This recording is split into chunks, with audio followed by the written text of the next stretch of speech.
আজকে 6/8/2026 তারিখে অনুমান চারটার দিকে আমরা খেংরাবাড়ির বেলছড়ার সাইডে আমরা মোবাইল পেট্রোলিং করি। মোবাইল পেট্রোলিংয়ের সময় আমরা যখন ওইখান থেকে ব্যাক করি, ওই সময় আমরা দশগড়িয়া এরিয়াতে যে দেখতে পাই দুইটা সাসপেক্টেড একটা বস্তা পাওয়া গেছে রাস্তার ধারে।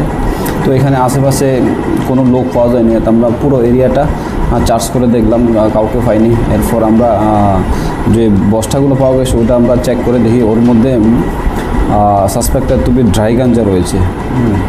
তারপর অ্যাজ পার প্রসিডিওর আমরা ওটাকে 106 আমরা সিজ করলাম। এবার আমরা যখন ওইগুলো ওয়েট করে দেখলাম, দুটো বস্তাতে মোট অনুমান 35 কিলো ড্রাই গাঞ্জা রয়েছে, যার অনুমান বাজার মূল্য 1.5 লক্ষ টাকা সামথিং হবে।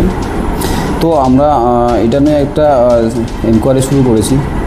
তো দেখা যাক এর মধ্যে যারা যুক্ত আছে, আমরা তদন্তে যারা জড়িত রয়েছে আমরা তাদেরকে নিশ্চয়ই এই কেস কানেকশনে আমরা অ্যারেস্ট করব।